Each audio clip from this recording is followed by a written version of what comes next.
Albertina, Associate Professor of Criminal Justice, co-advisor for the Westchester University Main Campus chapter of the National Alliance on Mental Illness, or NAMI on campus, and I am also advisor for Nu Beta, campus chapter of Alpha Phi Sigma, the National Criminal Justice Honor Society. Most importantly, I am also a family member of loved ones with mental illness. Thank you for being here tonight. From our students, faculty, and staff who are here to support their student organizations, classroom endeavors or assignments, or for reasons of personal interest, as well as every member of the community, some of who are first-time visitors to our campus, we extend a very warm welcome to you. On behalf of NAMI on campus, I sincerely thank and acknowledge everyone who extended help to us for making this event a success, including Ms. Lauren Kundra and the folks at NAMI Mainline, Holly and Todd Grimm of Brandywine Valley Counseling and Neurofeedback Center, Chester County Department of Mental Health and Intellectual Developmental Disabilities, and the following campus partners: the Westchester University Office of the President, the Office of Services for Students with Disabilities, the College of Business and Public Management, the Department of Criminal Justice, the Department of Health, the Department of Psychology, and the Department of Public Policy and Administration. Tonight's event and others happening throughout this week would not be possible without your support. Again, thank you. Last, I want to give a special thanks to our students who most fantastically have demonstrated the true meaning of resilience over the course of the past 20 months, and who give the rest of us the motivation we need to proceed, to recover, and to stay well. Many of these students worked very hard to prepare for this event. I want to thank members of Nu Beta and the incredible efforts of our NAMI on campus members for all their dedication and support in the planning and facilitating of all that is Mental Illness Awareness Week. I want to especially thank board members Taylor Chance, Elise Campbell, Caitlin Cole, Lizzie Stanton, and our co-founder and president, Hannah Crespi, who has been the most incredible leader and advocate throughout these past months. Hannah, I am inspired by you, and I thank you for all you do. So please do the honors of introducing the president. Thank you. This year, October 3rd through 9th, is Mental Illness Awareness Week. According to NAMI, 1 in every 5 U.S. adults experience mental illness each year.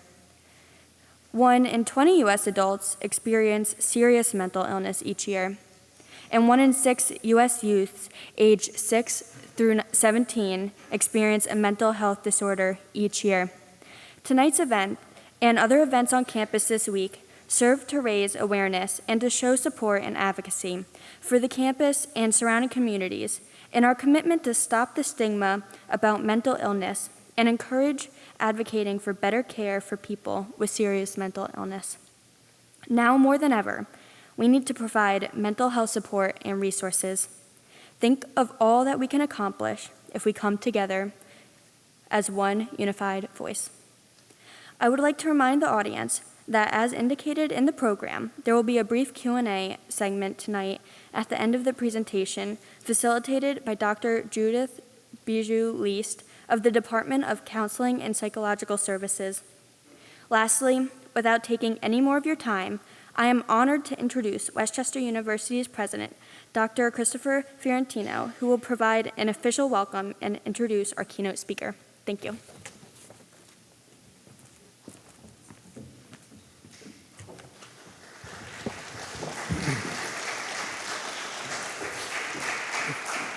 Thank you very much, Hannah. I'd like to thank everyone for coming today, and I would especially like to thank NAMI on campus and the Chester County Mental Health and Intellectual and Developmental Disabilities Office. They have combined to host the event, and we're timing it to be part of Mental Illness Awareness Week. But it seems to me that this is a bit reversed. Maybe we should designate 51 weeks out of the year to really pay attention to mental health, and designate 1 week out of the year as a break from our mental health concerns. I say that because as a university president, being unaware of mental health issues is simply not an option. It's particularly not an option in today's campus climate. There's an ever-growing body of research that highlights the fact that Generation Z, the generation that is currently coming to our college campuses, is a generation that is struggling with serious mental health challenges. In 2019, the American Psychological Association surveyed adult Americans about the state of their mental health. Baby boomers, old people like me, reported that they were doing pretty well. Gen Xers and millennials reported doing just a bit less well, but pretty well. But Gen Z reported that they weren't doing very well at all, with only 45% of that generation responding that their mental health was either in good or excellent shape. And that survey was done before COVID, before a pandemic that brought with it so much isolation and uncertainty and anxiety, a pandemic that made it so difficult for so many of us to maintain our mental health. As a university president, I see what happens when our students are mentally unwell. I see students grappling with depression who struggle to get to any of their classes. I see students wrestling with anxiety who struggle to get through class presentations. I see students contending with eating disorders who struggle to find the energy to keep up with their coursework. I've seen mental illness exact a terrible price for members of our campus community, and that's why mental illness awareness is so essential. As a university president, we have tried to take a collaborative approach to raising awareness of mental illness and stressing the importance of mental health. We are continually reminding members of our community that they need to keep an eye on their mental health. While I have the microphone today, perhaps I can sneak in one more reminder. To any of you out there confronting mental health challenges, know that you are not alone, and know that as a campus community, we are here to help you and not to judge you. When it comes to the topic of helping those suffering from mental illness, we could ask for no better keynote speaker today than Pete Earley. If you were attending a dinner party and you learned that you were going to be seated next to Pete, and you asked the host about him, you might hear of his many years working as a professional journalist for the Washington Post. Or you might hear that he's authored 21 books on everything from spies to serial killers to super casinos. Or you might hear about his prominent role as an advocate for the National Alliance on Mental Health. Or you might hear of his work advising Congress on mental health policy.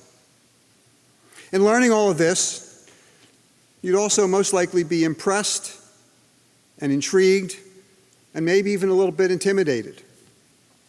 Pete has accomplished so much across so many roles, ranging from journalist to author to advocate to policy advisor. As impressive as it is, that list still leaves out one of his most important roles, his role as a devoted father. In large part, Pete is joining us today because of his 2006 book titled Crazy, a book which was a Pulitzer Prize finalist. At its core, this book is about family. It tells a story about a family with a sick child and about a parent's extraordinary efforts to help that child. This particular story revolves around Pete's son, Mike, who began to show signs of severe mental illness as he was finishing up college.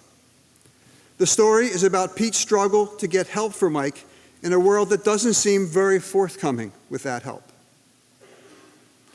Of course, Pete knows far more about this subject than I, so let me turn things over to Pete Earley the journalist, the author, the advocate, the policy advisor, and the devoted father. Pete.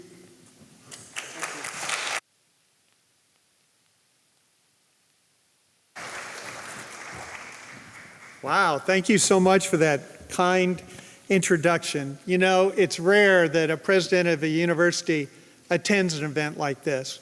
And I think it speaks volumes about the quality of your president that he came here tonight and is participating in this. I'd also like to thank my NAMI friends. I'm a lifetime member, NAMI Mainline, Lori, and your campus. I'm so thrilled you have a campus NAMI with Hannah Crespi and, of course, Dr. Michelle Ratina. Thank you so much. I'm the parent of an adult with a serious mental illness. What does that mean? What does it feel like? It means I know what it is like to have a stranger inside my son's body, to see a young man who I have loved and nurtured from the moment he was born become someone whose face I recognize, but who I do not know. What does it mean? It means I'm the subject of whispers. What kind of a parent has a child with a mental illness? Or as one mental health professional told me before he realized I had a son with mental illness, the apple doesn't fall far from the tree. You can figure out if the kid's mentally ill, just look at his parents. What does it mean? It means I have been forced to call the police when my son has been in a manic episode and become violent. It means I've watched the police stun him with a taser, handcuffed him, hog-tie him, and then make fun of him because he was talking about one of his fantasies about saving Natalie Portman. What does it mean? It means having his brothers and sisters and other relatives suggest that I am enabling his behavior, coddling him by not letting him, as they describe it, hit rock bottom. It means being judged by your own family and friends.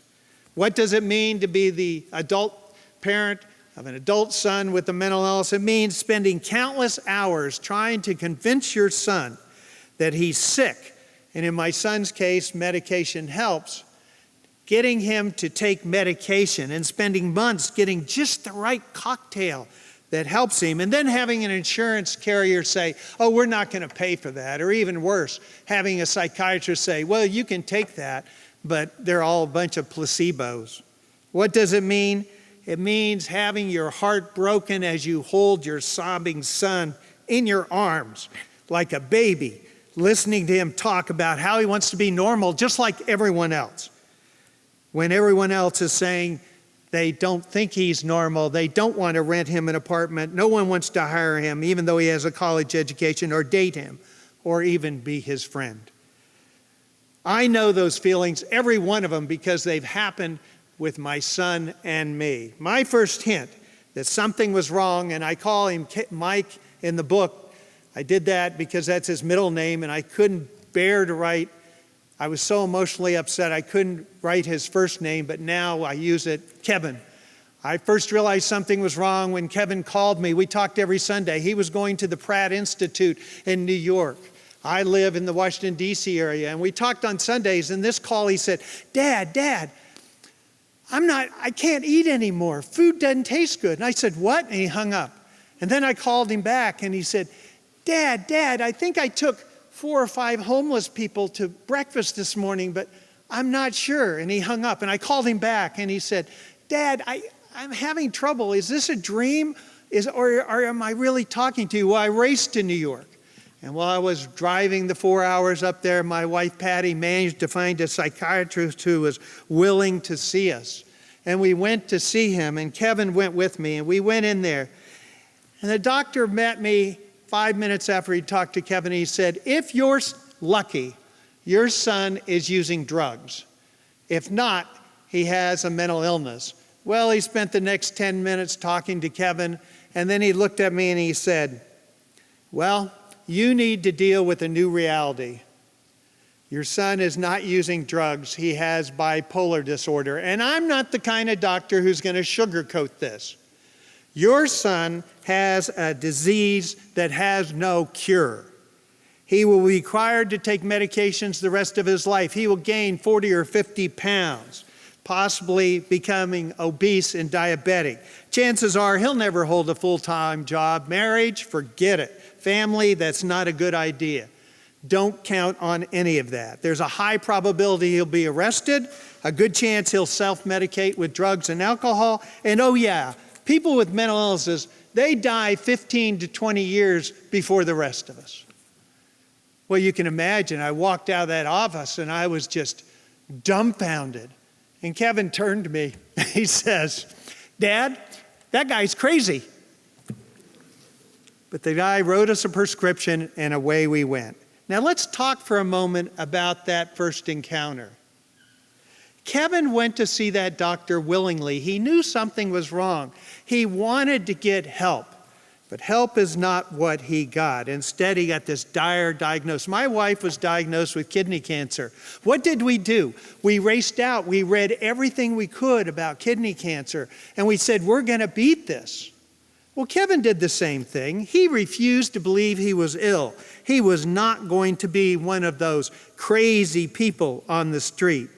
Now, I was so ignorant about mental illness that after he took his medication for 2 weeks and seemed to be better, I thought, well, it's like aspirin. You take a pill, when you have a headache, it goes away. So when Kevin stopped taking his medication, I didn't think anything about it. Flash forward 12 months, I get a call from his older brother. "Come to New York, Kevin is crazy." I raced to New York. My son has been wandering around the streets for 5 days. He's barely slept. He's convinced God has him on a secret message. And I convinced him to get in the car. And during that frantic ride from New York City to Fairfax County, Virginia, he laughs one minute and begins sobbing the next. And I plead with him, "Take your medication. Pills are poison. Leave me alone." And then as we pull up to an emergency room, he says, "Dad, how would you feel if someone you loved killed himself?" Well, I hustle him in, and the intake nurse rolls her eyes while Kevin's talking gibberish about how God has him on this mission. And we're taken to a separate room all by ourselves, away from everyone else. And we wait, and we wait, and we wait. And after 4 hours, my son says, "There's nothing wrong with me. I'm leaving." I said, "Hang on, son." And I literally race out, and I grab a doctor. I will never forget how he came into that room. He came in with his hands up as if he was surrendering, and he says, "I'm sorry, Mr. Earley, I can't help your son. You haven't even examined him." Well, it didn't matter. The nurse had told him that Kevin believed pills were poison, and we'd been in a room for 4 hours and no one had hurt themselves. And Virginia law was very specific. Unless the person posed an imminent danger to himself or others, he could not be forced into the hospital or to take medication. Well, Kevin jumps up. He's going to run out of there, and the doctor says, "Look, you seem like a concerned father. Bring him back after he hurts you or tries to kill someone else." Well, I took my son home, and during the next 48 hours, I watched him sink deeper and deeper into a mental abyss. At one point, he had tin foil wrapped around his head because the CIA was reading his thoughts through the television. He slipped out of the house. He slipped out early one morning. He broke into a stranger's house. Luckily, no one was at home. He broke in to take a bubble bath. It took 5 police officers and an attack dog to get him out. And when they did, they took him and called me over to a mental health center, and they called me, and I went racing over there. And a police officer is standing outside, and he says, "Whoa, whoa, whoa, whoa, whoa. Let me give you some father-to-father advice. Even though your son was picked up taking a bubble bath in a house, has told us he has bipolar disorder, and he's off his medication, unless you go in and tell that doctor that he threatened to hurt you or kill someone, he will not be held over. He will not be taken to a hospital." And I looked at him and I said, "Well, my son hasn't threatened me. He's not going to kill anyone." And he shrugged and went away. So I tell you this, and I do it with no pride because it really hurt my relationship with my son. I went in and I lied. I said, "My son's threatened to kill me." And that was good enough to get him held over for a hearing, and he voluntarily entered the hospital the next day. 24 hours after my son was admitted to a psychiatric ward, I got a call from his doctor. I'm sorry, Mr. Earley. We're going to discharge your son. Your insurance company says he doesn't have to be here. He's not dangerous now. I called that insurance company, and I got nowhere until I happened to mention that I worked at the Washington Post. And I happened to mention that I was good friends with Mike Wallace of CBS News, 60 Minutes, and they should expect a call. And Mike, who suffered from depression, called them. Now, can you imagine getting that call? Hi, this is Mike Wallace with 60 Minutes. Why is Pete Earley's son not being kept longer than 24 hours? All of a sudden, my son was allowed to stay for an amazing 14 days. In the short time between my trip to New York and him getting in the hospital, I had lied to get him into the hospital, and I bullied people in order to keep him there. And just when I thought things couldn't get worse, they did. I got a call from the Fairfax County Police Department. My son was charged with 2 felonies, breaking and entering and destruction of property. I was so frustrated. Virginia law kept me from helping him when he needed it. Now it wanted to punish him for not thinking clearly. I just feel so helpless. I told my wife, Patty, one night, I want to help our son. I don't know how. And she looked at me and she said, Pete Earley, a father, can't find out much. Pete Earley, a journalist, can. Why don't you investigate this? Well, for once I listened to my wife. Now that's my only joke, so if you didn't laugh, I'm sorry. That's going to be as good as it gets, okay? I did some digging, and what I discovered was shocking. Kevin was not some aberration. Right now, as we're sitting here, there are 365,000 people with schizophrenia, bipolar disorder, major depression in our jails and prisons. 1 million are on probation. 2.2 million are booked into jail every year. 40% of persons with a serious mental illness will have an encounter with police during their lives. 49% of all police shootings involve persons with mental illness. Persons with mental illness are 16 times more likely to be fatally shot by the police. People with mental illness stay in jails and prisons 4 to 8 times longer than others charged with the same crimes. Persons with mental illness have a higher likelihood of getting additional charges pressed against them while they're in jail. Persons with serious mental illness cost 7 times more to incarcerate than anyone else, and their recidivism rate is 15% higher than the national average. And if you live in Pennsylvania today and you have a breakdown like my son, the chances of you going to jail or getting into a hospital are 2 to 1 in favor of jail. Those statistics gave me an idea, but first I had to talk to Kevin. I said, I'm thinking about writing a book about you. And he said, well, who would want to read about me? And I said, no, I'm going to find a jail somewhere far away from Fairfax because I don't want to irritate a judge or a prosecutor. And I'm going to go in that jail and I'm going to follow people with mental illness through the system to see what really happens. And then I'll go back and I'll talk to correctional officers and the judges and the parents and mental health professionals. And he looked at me and he said, Dad, if it helps someone else, tell my story. Well, I began in LA, Los Angeles, which was then calling itself the largest public mental institution in the United States. I lasted 2 days before they threw me out. They claimed I was violating HIPAA. The truth was they didn't like what I was seeing. I tried New York, Rikers Island next. They said no. I tried Chicago, Cook County Jail. They said no. I tried Baltimore. They said no. I tried my own hometown, Washington, D.C., and they said, hell no.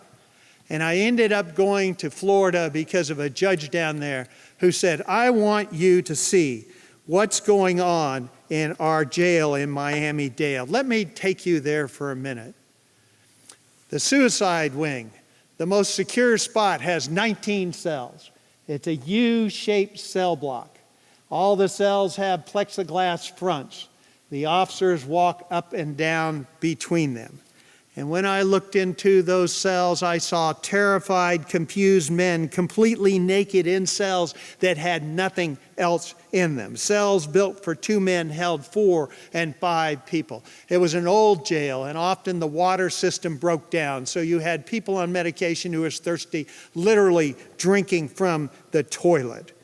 And I heard the normal jail sounds of men coughing and doors shutting and correctional officers talking, but when you listened closer, you could hear the asylum sounds, people screaming at some unseen tormentor. And then I heard a thud, thud, thud.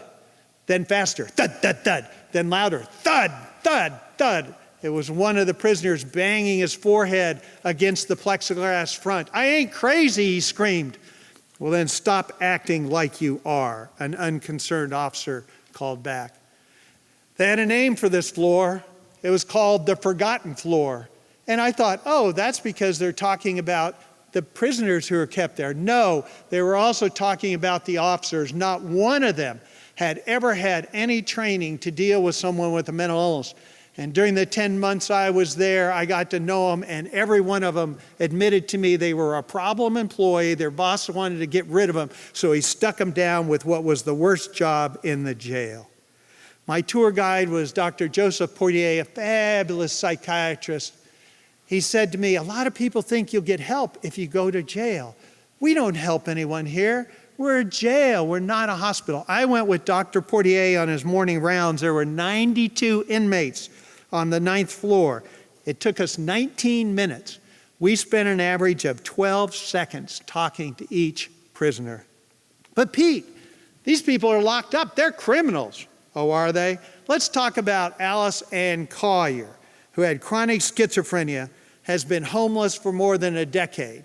In the last 4 years, she'd been arrested more than 10 times. And when I met her, she was in jail because she was standing at a bus stop and her eyes locked with an older woman's eyes.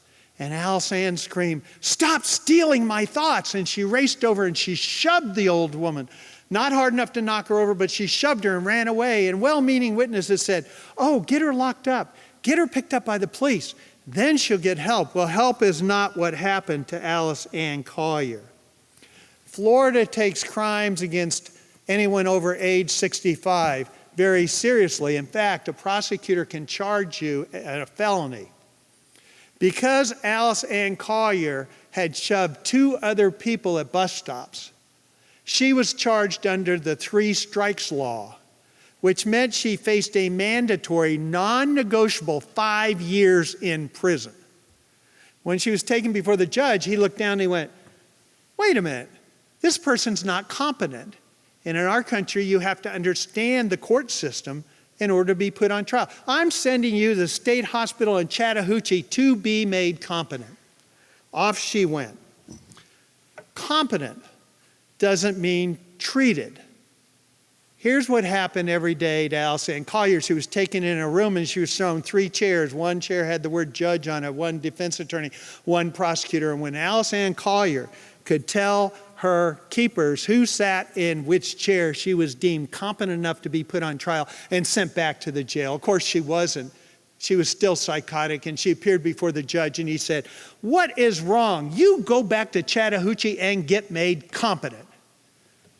When I found Alice Ann Collier in the jail, she'd been traveling between the jail and Chattahoochee 1,151 days, more than 3 years, and still had not been made competent and put on trial. I'm a reporter. I took my little pen and paper. I went running over to the prosecutor. "Look what I found. Look what I found." And they told me with no embarrassment they knew exactly what they were doing with Alice Ann Collier. In fact, they could keep her 5 years on that bus and never put her at trial before they had to release her. Why would they do that? Because she was dangerous, medications didn't seem to help her become stable, and there was no safe place in the entire state of Florida. No hospital beds, no long-term treatment facilities, so they were keeping her riding on that bus back and forth just to keep her off the streets. Now, she was typical. I'm not talking about Hannibal Lecter serial killers. I'm talking about people who had brain illnesses. Let's talk about April Hernandez, same age as my son. People in the jail came to me, the correctional officers, and said, "You should look at her case. She was framed." She was framed? She was charged with stealing a car. Who framed her? Her own parents. Why would parents frame their daughter and get her in jail? Because April Hernandez was psychotic, living on the streets of South Beach where she had been gang raped twice and attacked 3 times by teenagers on weekends who thought it was hilarious to beat up homeless people. and nobody could do anything because she was not considered a danger to herself and others, and there were no treatment programs. Now, she first began getting in trouble when she was a teenager, and she was taking drugs, and everybody said, oh, that's why she acts this way.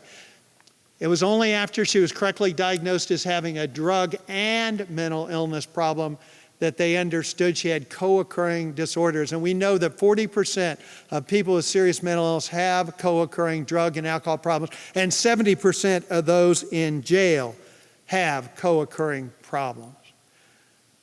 I wanted to make certain that my son Kevin wasn't going to end up like those folks in Miami. We negotiated a plea deal. The judge said 2 years on probation, and he had to take his medication. Medication helped him, and he did great. He got a job. He was just doing fabulous. And as soon as that probation ended, he stopped taking his pills. Well, I thought, I can figure this out.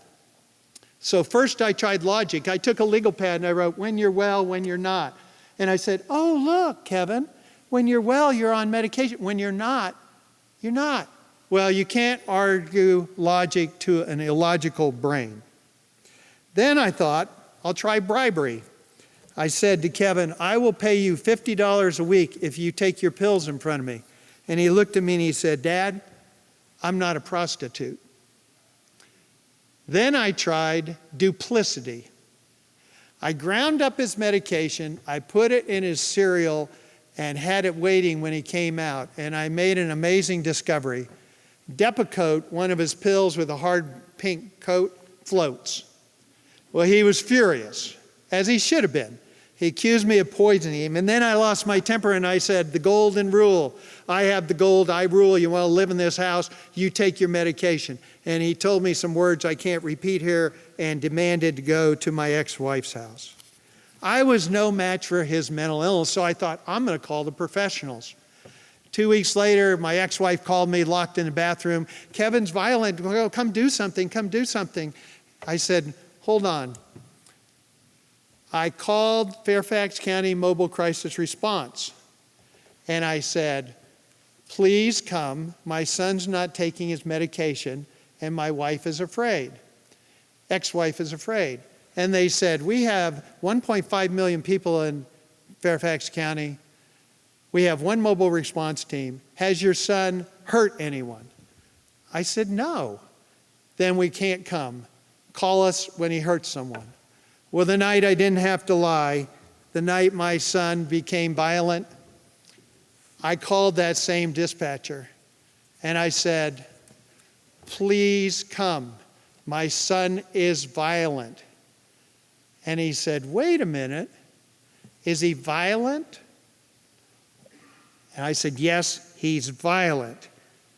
Or is he dangerous? I said, no, he's violent. He said, well, we don't come if they're violent. You call the police.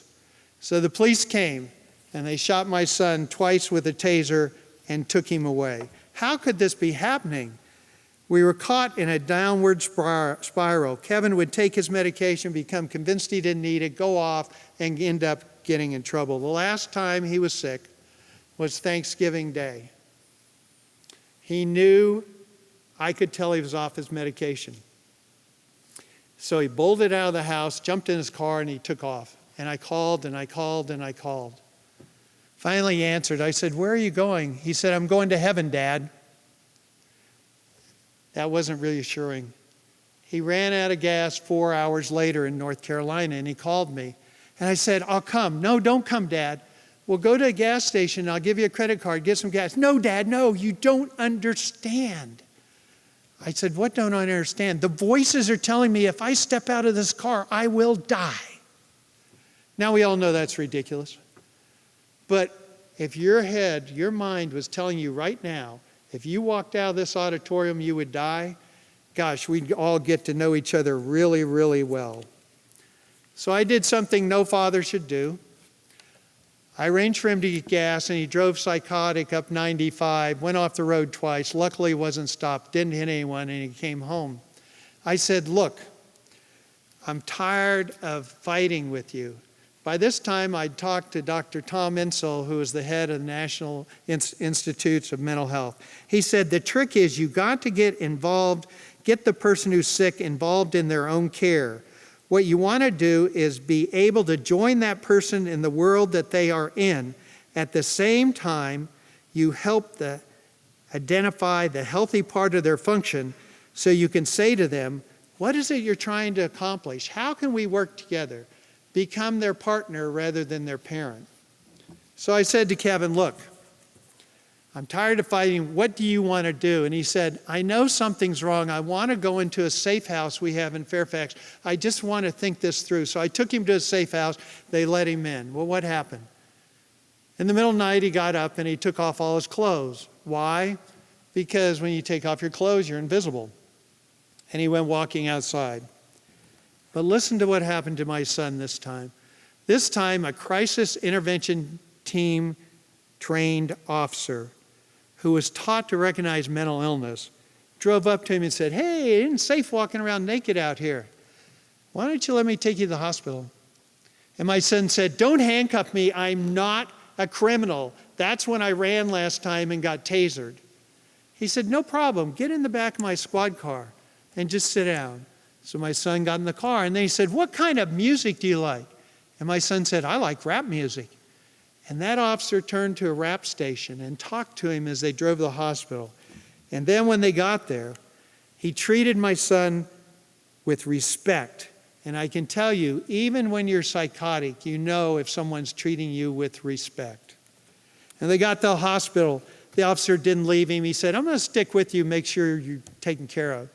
And when the doctor came out and said, well, he's clearly not dangerous, he doesn't meet criteria, that officer actually said to him, oh, really, doctor?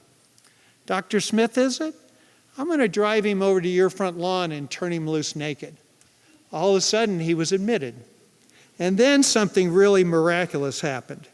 He wasn't just held for 24 hours and shoved out the door with a bottle of pills. He got a fabulous case manager who invited us as a family to be part of working together with him. Do you know of my son's 7 psychiatrists? Only 2 have ever bothered to learn anything except his name and his symptoms. And that's because they're going to be paid for a 15-minute med check and shove you out the door with a bottle of pills and told to have a social worker, if you're lucky enough to have one, help you. But treating the mind requires treating the heart. It requires having someone treat you like a person and want to know your history. Well, this doctor listened to him and he gave him pills with few side effects. Then the case manager said, you should not be living with your father. Now, I didn't know how to take that, but she said, you need your own apartment. You're too old to live with your parents. And she moved my son into a building of Housing First, which gets you the house first. You don't have to be necessarily stable. And I thought that was ridiculous. I have a big house. He could have lived in the basement. I was shocked at what it did for him. He had to pay 30% of his income, and he had 0 income, but he was expected to be responsible. It gave him pride because he had his own place. He was living as an adult. And then the case manager said to him, what do you want to do with your life? Oh, what can I do? I have a mental illness. She said, knock it off. Control the illness. Don't let it control you. So my son got a job. He was the guy at Home Depot who walked around picking up carts. A guy with a college education picking up carts at Home Depot on minimum wage. And he got depressed. All his friends were moving on. They were getting married. They were having children. Their lives were going great. And one day the case manager came by and she said, man, Kevin, you're doing great. And he thought she was mocking him. He said, no, you need to come talk to some of the other people I have in my group and see how well you were doing. And he did. And he made an amazing discovery. He was doing better than many of the people there. And he went from being someone who needed help to helping someone else. And she said, I have a perfect job for you. It's called being a peer, a person with mental illness who helps others with mental illness. So he went through the required courses. And today my son is a certified peer-to-peer counselor in Virginia. Let me brag about him. One fellow with schizophrenia hadn't been out of his parents' basement in 3 years My son went over, met with him, talked to him, exchanged stories with him, got him out. Got him out. They went to McDonald's, not my best choice, but got him out.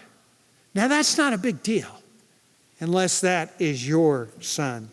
Today, Kevin has a purpose in life. He works full-time as a peer-to-peer counselor. He and his mother are buying a home, and this year he earned a master's degree in social work. He's paying taxes and complaining about it, which is a sure sign he's sane. He has a purpose and reason to get up every minute. So don't tell me people can't get better.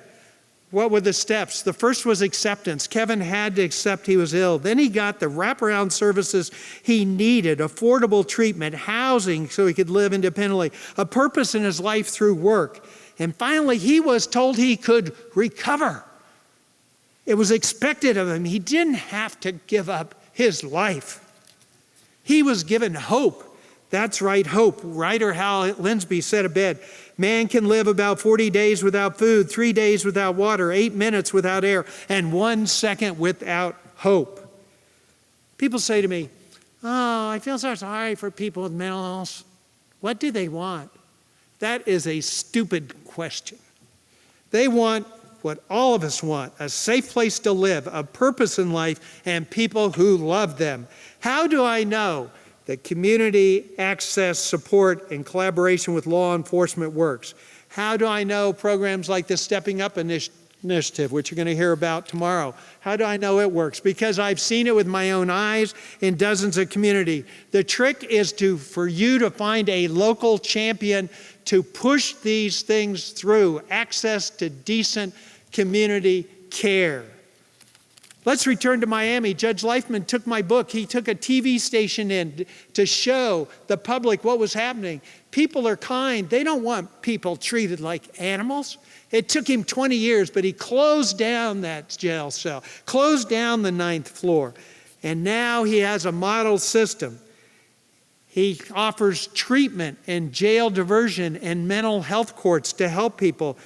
The result, arrests have decreased from 118,000 to 56,000 annually. Recidivism dropped to 50%. Population of the jail dropped from 7,300 to 4,000. They actually closed the jail and saved $12 million.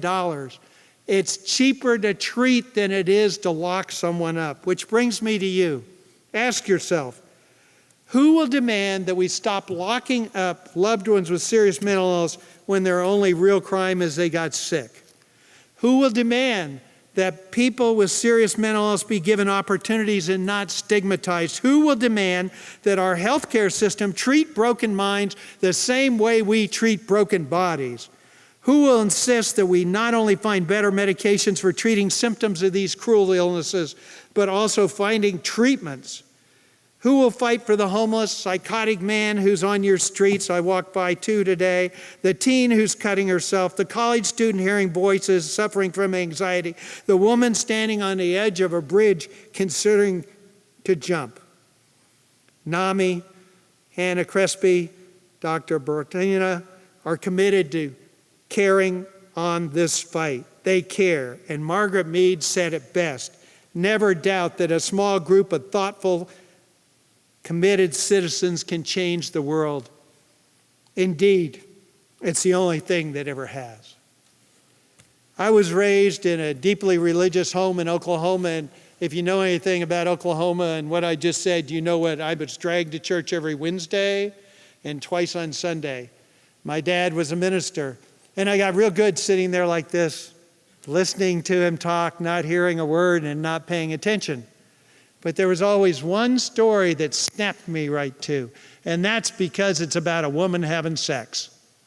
They're in the Bible. You just got to know where to look for them. You may know this story. A woman is committed adultery. Notice in the Bible it's only women who commit adultery.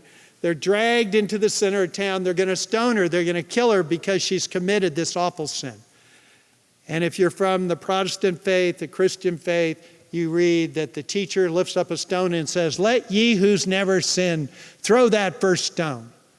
And we read that people put down the stones and walked away because they realized all of us have sinned None of us are innocent. Sadly, we live in a world today where people don't want to put down those stones.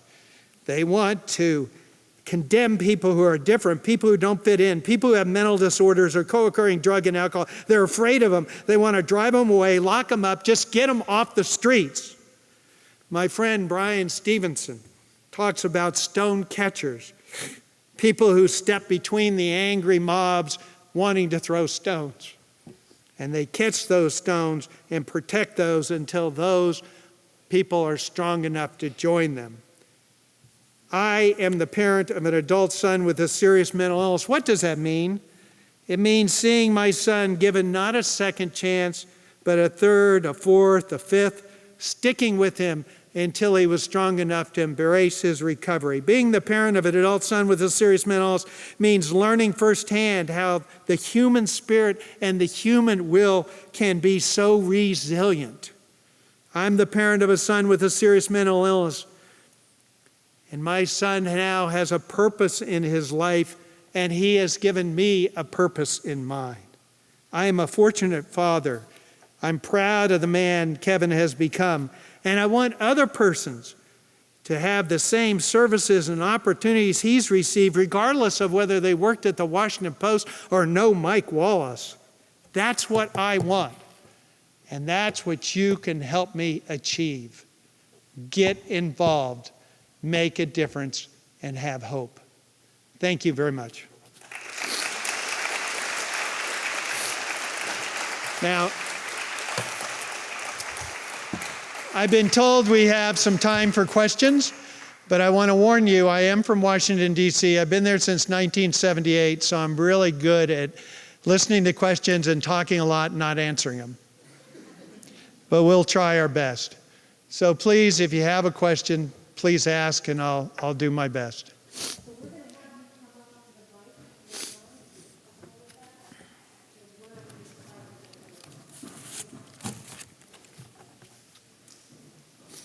Hello, Hi, I'm Adam. thanks for coming. It's my pleasure. I'm so happy to have listened to your story. I've been a professional since 1988 working with people similar to your son. I also experience what you experience in the opposite direction. My mother has bipolar disorder. Oh, wow. So I know It's a a lot challenge. It's amazing to deal Role with. reversal. It really is. And I'm incredibly impressed that you're able to relate how the treatment given to your son had the impact it did on his life. You know, there's the traditional medical model of service for folks, which is take these pills, let us lock you up and warehouse you. And then there's what you found for your son, which is called psychiatric rehabilitation in the model that I work in. And I just wonder if in your work, and you're talking about this, are you finding ways to help fund the other model, the model that works, the one where somebody is treated respectfully as a person, given a home and an opportunity to take pride in themselves? What we talked about in the work I've done is what is somebody's valued role? Your son, as you said, had valued roles. I want to be a grown-up. I want to be, Right. you know. So you're asking about financing, and that is always the trickiest part. But here's the deal. We are paying the price now. We're just paying to lock people up. In Fairfax County, Virginia, it costs $52,000 a year to keep somebody locked up for 1 year in the jail. For half that, you can provide housing first and wraparound services. That's what you should be doing. And that is the only way you can convince some state legislators and city officials that it is worth their time. If you go in a moral argument, you're going to lose. I'm sorry, but you're going to go in and you're going to say, hey, my kid's in jail, he has a mental illness, and immediately they're going to shut down because they're scared. They're afraid that he's going to do something horrible. And the person behind you is going to come in and they're going to have an argument for more education or breast cancer awareness, all great causes, and those are much more popular than helping someone who's psychotic and homeless on the street. So you have to approach it from the money angle I'm sorry, but that's the grim reality.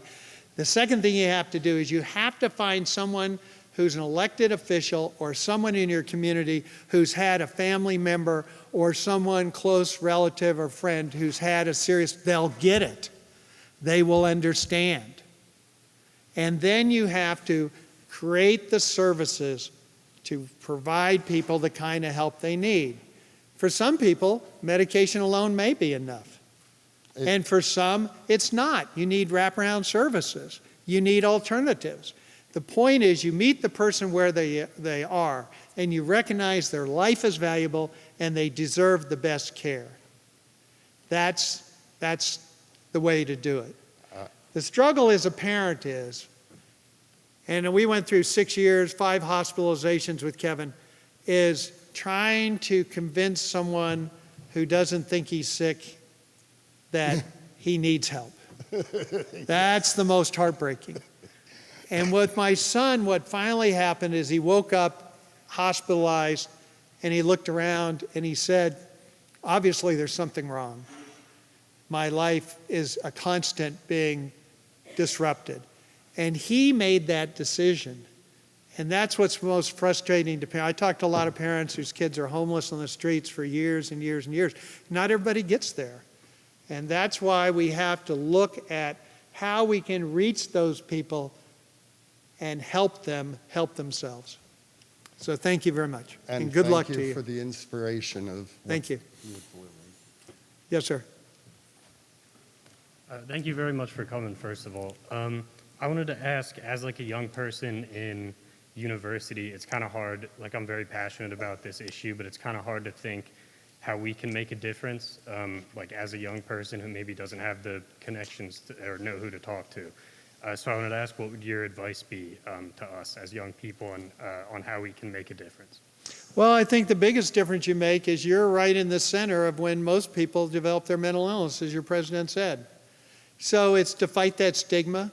I always ask how many people are in your local NAMI, because going to a meeting like that, people are going to go, oh, obviously there's something. Or people make fun, oh, the crazies, You fight it every day. You say, wait a minute, I have a brother, I have a friend, I know someone who suffers from depression. It's not a joke. Don't you ever get anxious? Bipolar is real, these mood swings. So be aware of that. I encourage people to participate in NAMI, get involved, learn about it. The first thing you have to do as a parent is educate yourself. You have to realize that you are the best advocate. Your kid may not think so sometimes, but you are the best advocate. You need to educate yourself. You need to realize the hardest thing for a parent is realizing you may not be able to save your child. That's the hardest thing. You may not be able to help a fellow student because people have their own minds and they're going to do what they're going to do. So you have to, as parents, you have to educate yourself. You have to realize that I think you're the best advocate. You need to be involved. And you also have to realize that anything you do may not be enough. So good luck. The fact you're here means a lot. Thank you for coming. Thank you. Yes, sir. Good afternoon. Good to be here this evening. I see it as an opportunity. From the presentation, I am moved because where I come from, it's saddening to know that mental health illness is not even recognized to be the disease or something that needs attention. As a matter of fact, it's looked at as the fault of those who are actually suffering from those diseases. Specifically, I'm from West Africa, Liberia. Growing up, I realized that people who have such issues, even though there is no mechanism to, in fact, diagnose what they are dealing with, they were product of the society that were blamed, and they were even ill-treated. They were sent away from normal environment that you have or normal functioning pricing. Knowing that this is a mental health awareness month, and I'm seeing this kind of thing being organized such a unique way that the information is being sent out there, I'm moved to know that how can we have this extended to the rest of the world, especially places with limited resources, There are people that are suffering from the same diseases cannot even have access to treatment or even diagnosis. Well, that's a really tough question. First of all, let me say, when years ago I had a Liberian exchange student from during the Sergeant Doe days, so I know a little about your country and some of its history. I just got back from India where people with mental illness are chained to trees. And, you know, what you're fighting is what we have been waging in this country for decades. You're finally seeing that stigma that's changed from the Psycho movie to the Silver Linings Playbook movie, where it's much more open, more people are talking about it. It seems like every day we have somebody in a position of power coming out and saying, hey, I have a mental illness, hey, I have depression, hey, and only when people talk about it, only when they get out there and share their stories will something be done. You know, my father was really upset when I told him I was going to write about Kevin's break. But after I got the book out, he said, you did the right thing. Because until you get up there and you say, I have a mental illness, you know, I'm a decent, good person, the mind gets sick just like everybody else, I don't have to apologize for it, this is who I am, then you fight that stigma. But it's tough, and it's really tough because we foster the prejudice. We foster it by letting people roam the streets psychotic, yelling at people, threatening people.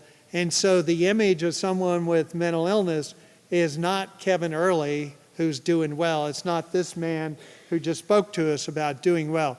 It's an image of the Tucson shooter, the Colorado movie theater shooter. It's the psychotic person on the street who scares you, you know. And we have to say, yes, that's a very small percentage of people with mental illness who go untreated, can become violent, but the majority are not violent. They're more likely to be preyed on. And we have to fight that stigma, and it begins by saying, I'm not ashamed. There should be no shame in having a mental illness. There should only be shame in not helping someone who does. Thank you. Is it?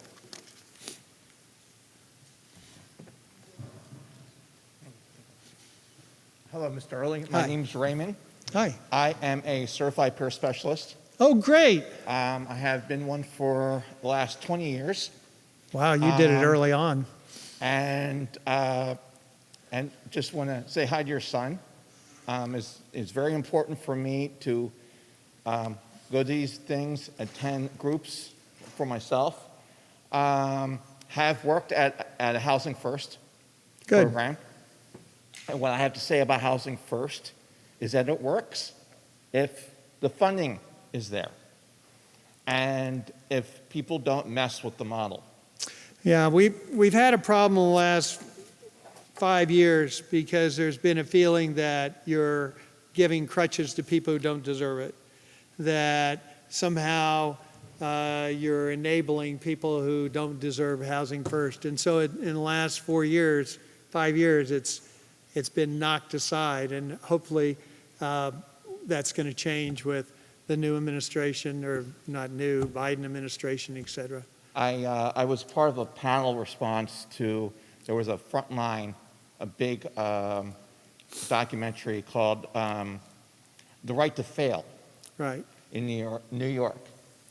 And I was so angry after I saw that because the people that were the residents, the people in the program were no different than the people I served as a peer specialist. And yet, they decided they were going to put them in the same system, that cookie cutter system that everybody else was working in. And it didn't work. Yeah. You have to meet the person where they are, and you have to, it takes time and investment, but what's a human life worth?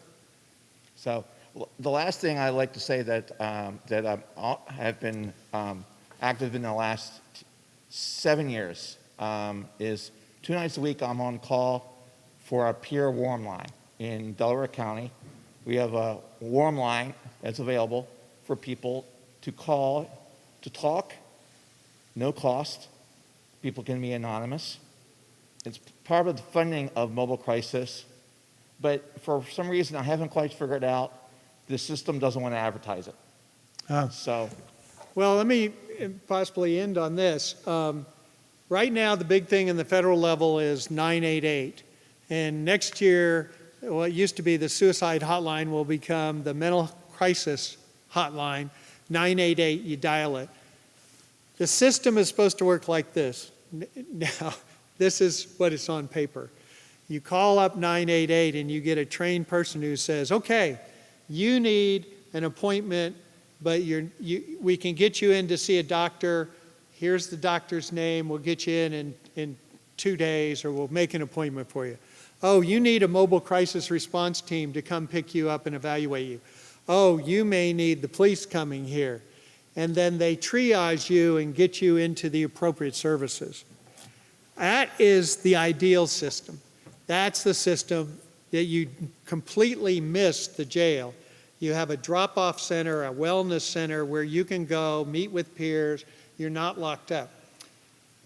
The problem is that's what's on paper. The problem is how do we get there? And that's a real issue. Right now in the United States, if you go have a non-life-threatening illness and you go to an emergency room, you will wait an average of 4 hours. If you have a mental health problem and you go to an emergency room, the average wait time is 4 days. And you'll be lucky if there's a bed available.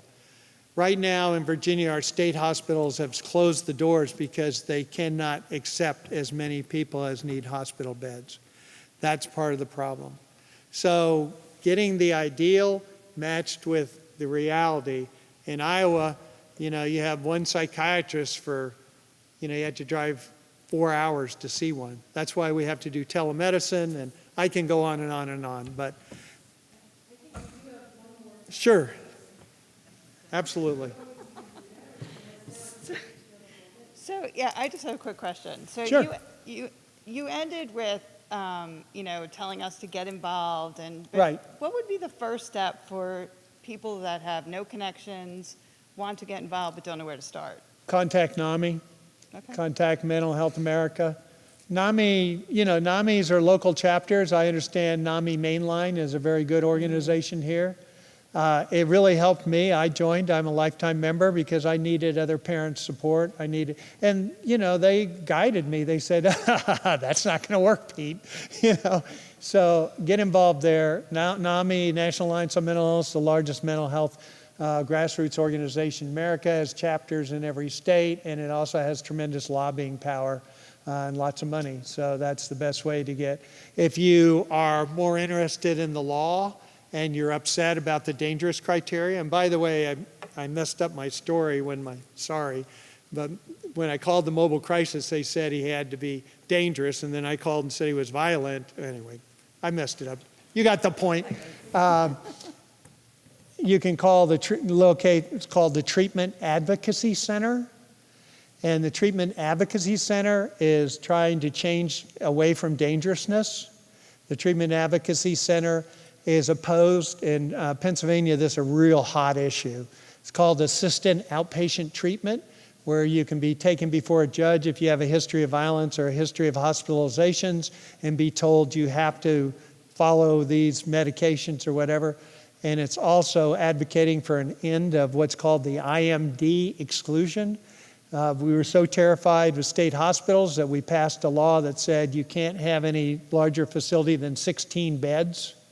And we don't have enough beds in this country, and so they're trying to get rid of the bed rule so they can build larger facilities to provide beds for people. So that's the other group. Now again, everybody's politics, and a lot of people who are peers and consumers don't like TAC. Other people don't like NAMI, but NAMI is a good way to get into it. Thanks for the question.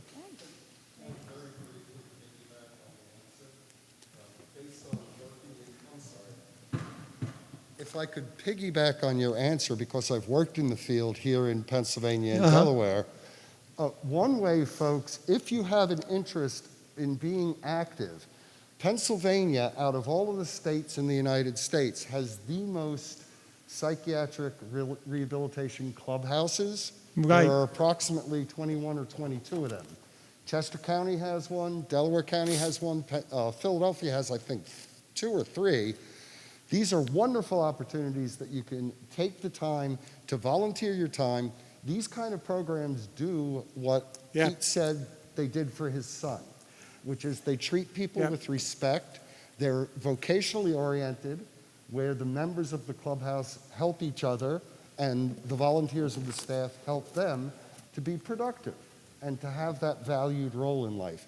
The other local thing to mention is Senator Dinniman, whose office is here in town, is an advocate for human services. A lot of his work has been directed towards special needs kids, but he also is very much aware of and able to help out when it comes to the political part of this. Thanks so much for mentioning clubhouses. Clubhouses, the original one was Fountain House in New York. Clubhouses are run by people with mental illnesses. And yeah, and they're a place for people to go to feel comfortable, to learn. A lot of them offer job counseling. Fountain House model is job counseling. And they offer, Fountain House is brilliant in the sense it offers like, maybe I can only work 2 hours a day, but they will find a job where I work 2 hours a day, my friend works another 2 hours a day, to give you some self-worth and teaching skills. So thank you very much. Thank you for coming tonight. I really appreciate it. Thank you very much.